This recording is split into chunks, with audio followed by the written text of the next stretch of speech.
Now, the South African Local Government Association has urged political parties to address the caliber of their councillors for posts. It says almost 30% of them haven't completed school. This follows yet another revelation by the Public Service and Administration Minister Senzo Mchunu that 35% of senior government officials aren't qualified for their jobs.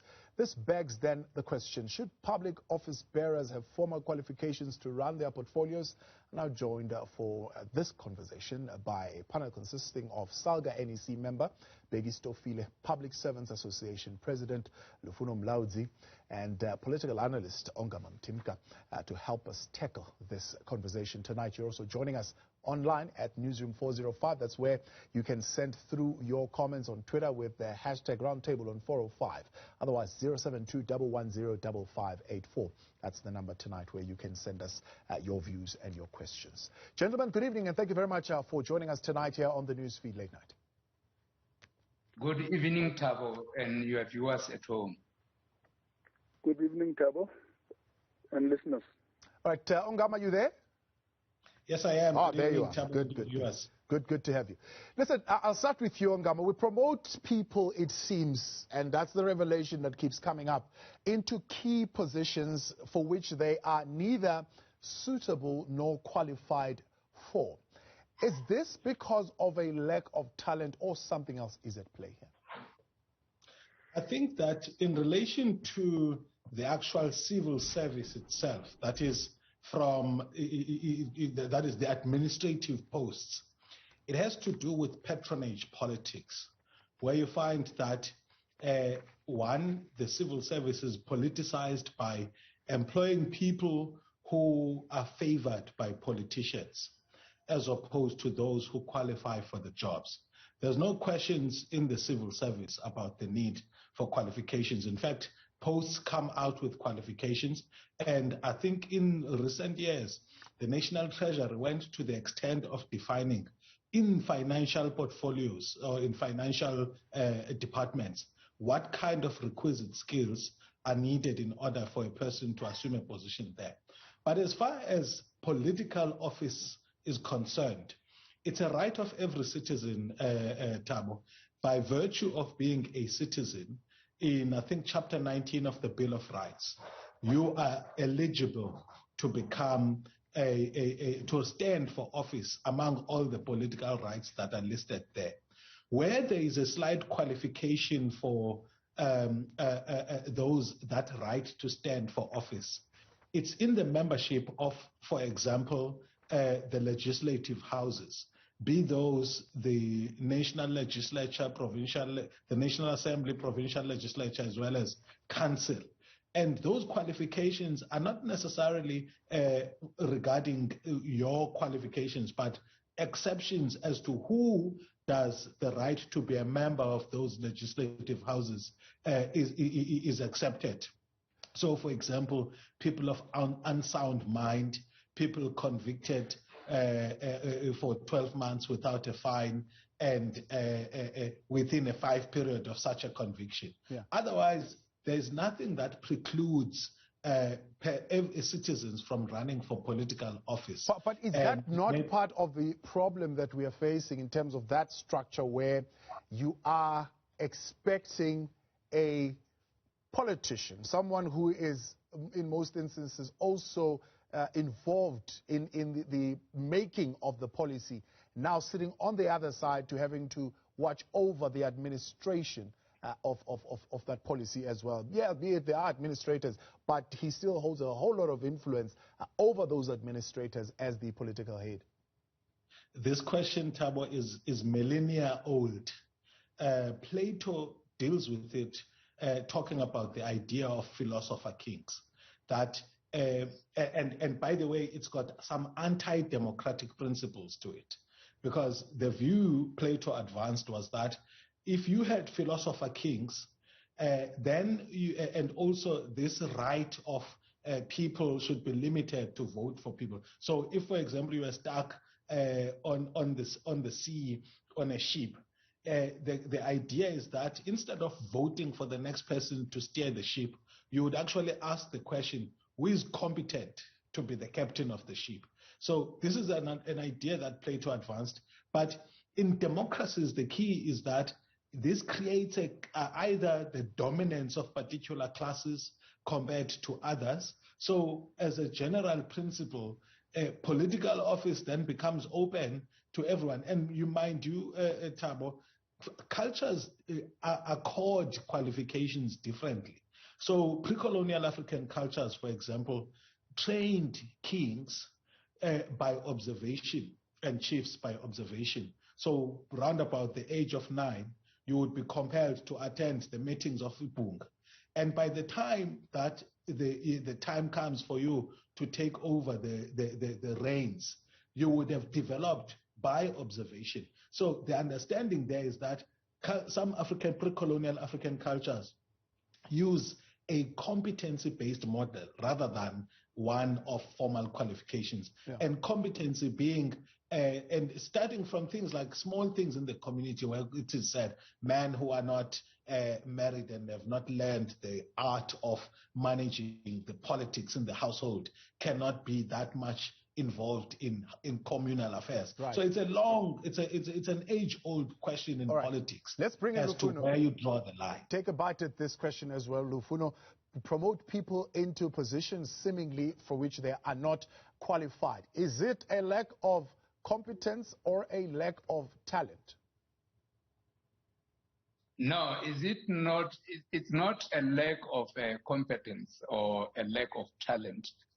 As my colleague has just said now, you see, in our country, people are not appointed based on merit. They are appointed based on which political party they belong to. So there are people who are highly skilled out there who are supposed to fill the position in government, departments, and government entities. Because of political patronage, those people, they are not given that opportunity. So it's a problem that I think after 1994, when we become a democratic state, we have this situation whereby cadre deployment becomes an accepted norm in this country. Yeah. So it means that if you are a cadre, it doesn't matter even if you have only standard 3. As long as you are able to toy and say viva, you can become the director in government departments. That's why you see today we have got 35%, which is a staggering number, of senior government officials who don't have required qualifications, but they are sitting there. Those people are sitting at the top, being managers of people with PhDs, people with masters, but because those people, the highly qualified people, they don't belong to a party that is in control of the government, they end up being the one who are sidelined, and then people who are incompetent occupying those positions. All right. And at the end of the day, okay? We're going to come back because we're going to take a break. But when we come back, there is this theoretical conversation that is going on currently that if we professionalize the public service, it's going to create this dichotomy between politics and administration. Is that even feasible? Given all the answers that you have just given, we will get Peggy Stofile as well to weigh in on this from Salga when we continue in a moment. Do stay with us. The Newsfeed Late Night continues in a moment. Discussion on the qualifications of public office bearers. Salga NEC member Peggy Stofile, Public Servants Association President Dr. Lufuno Mlaudzi, as well as political analyst Ongama Mtimka. Dr. Stofile, does the professionalization of the public sector offer us the cure that we seek for immoral and unethical conduct? Thank you very much. Thank you very much, and greetings to the fellow panelists and your viewers. Look, SALGA, when ushered in the fifth administration, thought hard about how could then participate and contribute in dealing with the challenges of local government, and therefore call for a professionalization approach of the sector so that you are able to have a clear relations between the administrative arm and the political arm, so that you capacitate them so that they are able to engage more or less in the equivalent level with those that are in the operational arm. And we said this within the context of professionalization had to encompass the value system that it must be accepted, it must be adopted, so that it can guide the ethical behavior of leadership. And in that context, we will be able to have a better leadership in the local government sphere or any level of government. And that is why we have called to various political parties, because as an association we receive people that are coming from political parties, and having received them over the last period, we have been subjected them to a training so that they are exposed to a technical matters that we are dealing with in the local government space. Yeah. And then we are then saying, investing on that introduction of the leadership that we receive, it is important that as you appoint new leadership coming to local government on the sixth administration, it should be at least individuals that are well balanced on leadership, who understand and adopt the value system of the institution and be able to act ethically in whatever that they are doing. And how is that going to be achieved? I mean, the idea that you're promoting professionalism in the public administration is somewhat based, from what I'm hearing, that these individuals, once they are appointed into these political spaces, they will be able to understand their role as well as the role of the administrators, and essentially they'll be able to leave them alone while they continue to pursue their political agenda or their political calling. Is that even feasible?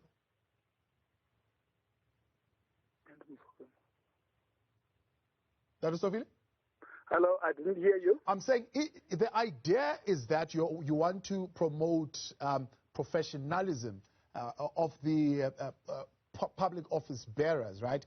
With the view that you will create this dichotomy of a politician and an administrator, and they will be able to leave each other alone and let each and everyone be professional in their own spaces. Is that even feasible? To us, it's feasible. If all of us, we can put all our impetus in identifying at least individuals that will make contribution in the transformation program that the country seeks to drive. And it's more important that those that will be choosing councillors should at least understand that the current phase, it requires a combination of skill, qualification, so that the individuals are able to play an effective oversight role over the administration as the administration implement the program that they've agreed with.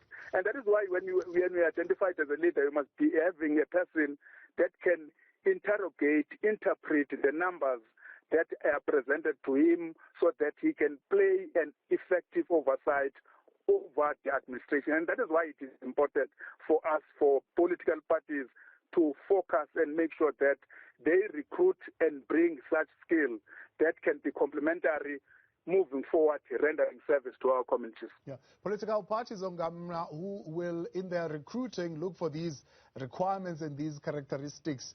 Is that even feasible? I mean, you've got political heads already as it is who are deeply entrenched in the administration of the various portfolios on which they sit. I mean, how do you tell them that, no, you are just politics and I'm the administrator, let me continue with the program and the systems that I'm putting in place? In Parliament, we made a very important presentation on the slide where we demonstrated the challenges that we are facing today. And we illustrated on this by posting an elephant walking into a boardroom where there is a meeting. And what we are then trying to tell the story around the elephant is that you have in our political system in South Africa external and internal influences. And what it become more important and a little bit problematic is the external influences in the local government space. And that is why I think the president of the PSA speaking about deploying individuals that are closer, happen to be closer to those that are in power. And what is needed is that at least to identify individuals that are suitable for the position in which they have adopted and accepted the value system that is acceptable, so that we are not providing Mickey Mouse leadership in the process of leading and playing oversight over the institutions that were given responsibility to play oversight to. Ongama, people who come in and have adopted the value system, what is your take? Tawi, here's my fear about the process, is that while noble, it's bordering on a constitutional violation, in the sense that the Constitution is very clear that every citizen has a right to hold office. Now, and to stand for and hold office. Now, there's no qualification whatsoever as far as the political offices are concerned. These are, for example, offices of the ward councillor, among others. It's proven that while indeed competency and qualification play a significant role in ensuring that the civil service becomes developmental, it's not always true that that is the case, to the extent that people who demonstrate good quality leadership but do not have official qualifications can be excluded from the process. Yeah. So that's one thing that needs to be borne in mind. Yeah. What I think what if every citizen does become a councillor of a ward, but then the councillor of the ward is required then to attend the National School of Government? I don't know whether that school has really been effective, and has it done what it's supposed to do, and is there a mismatch between how public servants are being trained and how public service is operating? This is where I was going to go, Thabo. The process is the flawed mediation by political parties of who should stand for office and who holds office. If you look at the political parties, it's alliances that matter more than competence, ethics, as well as qualities of leadership to appropriately fit positions that are needed. So what we are talking about now is outcomes of flawed mediation processes, not the principles of the openness of or the lack of limits on who can stand for office. And so what should be part of what should be done is to help political parties professionalize the processes of mediating who gets to be elected. For as long as we have a party-based system, fortunately at local government level, we have a hybrid where you find that where political parties mediate the process of who stands for office in a certain ward, and they do it in a way where they choose somebody that's not preferred by the community. Communities have been able to punish them by actually voting for the more capable and more popular candidate compared to the one who comes out of the mediation processes of political parties. So that's what we should be mindful of too, that political parties corrupt the process of determining good leaders. Because when we advance this idea that only the qualified should be elected, we are moving more towards a Plato-based authoritarian system, where you find that now, because the masses may stand the risk of electing leaders who may not be qualified, you're going to want to try and circumvent democracy one way or another. So, but the process that says once somebody has been elected, they must undergo processes of preparation and capacity and capacitation. That's perfectly normal and acceptable in democracy. Dr. Mlaudzi, the National Implementation Framework towards the professionalization of public service speaks of an integrity test. Is that something that's even possible in politics, and what would be the test? You see, integrity in politics is very difficult to attain.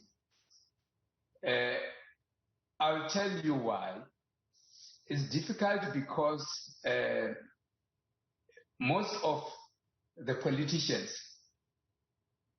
they don't have integrity.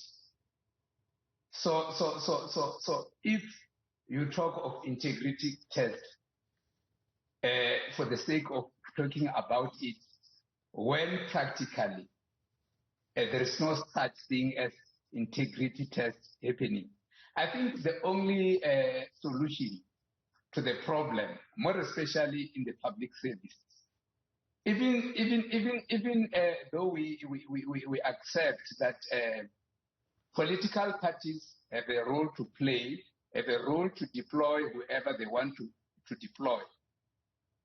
The situation can be assisted if political parties can identify highly qualified people within their ranks to deploy in the government. Not just identify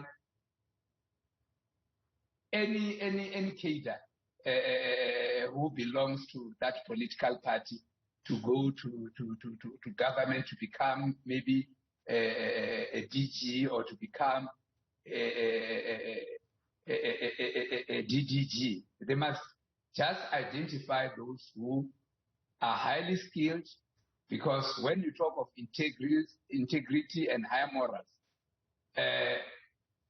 in this age and era, it's difficult to find such in politics, more especially in South African politics or African politics in general.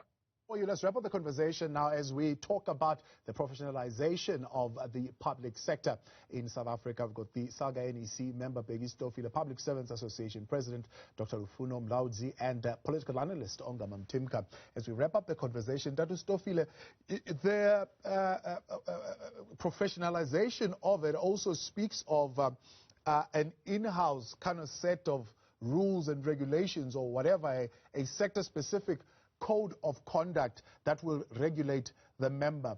Is something like that not already in existence? For example, I don't know, in the public office bearer and how they should be conducting themselves, and how different is this going to be if indeed it is put in place? Thank you again. Yes, you do have that system as managed by Municipal Systems Act.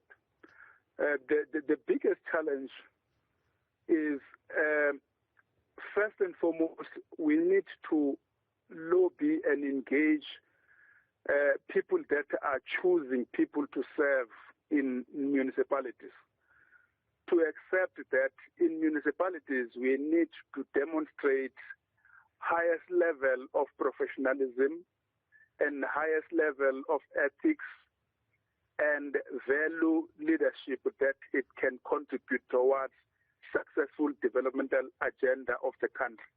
That is the first thing. The second thing is that, and then take ownership in the event that individual happens to not to be compliant with matters that happen to be required out of him as a public representative. I think Mr. Ongama made a very important point, because that point, it links to the point that I made earlier on, that we put a slide in the presentation of an elephant in the room.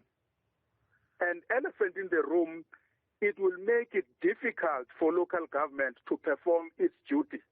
And part of that elephant is political formations that have significant influence in council, in the running of business of council. And in that process, it creates problems. To what extent then do we then have public administrators, Ongama, who are fearing the politicians? And how does that play out even in the sense of a professionalized public service? Just a quick one as we wrap up. Ongama? Hi, I'm still here, Thabo. Yeah, I'm saying, how do we, work that out in a system where we have seen more and more, for example, administrators who are beholden, and beholden maybe is a nicer word, who are just really afraid of their political heads. How does that work in a professionalized public service? It's multifaceted. I think political parties, first of all, need to understand the distinction between the political roles as well as the roles of the administration. And secondly, the prosecutorial arms of the state need to act swiftly against cases of intimidation, because you will find that administrators, especially those that are linked to the finance value chain, from supply chain to approvals of things, get intimidated to sign things which otherwise they should not, as a result of the fact that the political bigwigs in the region have got too much dominance, and sometimes they use violence in order to get their corrupt bidding done. So it's a challenge that needs both proactive approaches of dealing with it, but also where cases happen, there's enough follow through, but also that councils are empowered, or political parties take action against those of whether it be portfolio heads or MMCs who are found to meddle in administrative affairs. But the challenge is that has taken very long in order for remedial actions to be done by politicians, precisely because of what I was saying, Thabo, that alliances matter more in our political system than doing right and good for its sake. By the way, those ethics tests should be done. They get done already at the level of the administration. And I think that, but I mean, again, they can dabble into the constitutional rights of people to stand for office. So there needs to be a holistic response to this. We'll leave it there for tonight. I appreciate your time, gentlemen, and thank you for coming through the conversation tonight with Saga NEC member Bheki Stofile, Public Servants Association President Dr. Lufuna Mlaudzi, and political analyst Onga Mamtimka. And thank you tonight on your engagement. I see some of your views tonight coming through on Twitter. Now,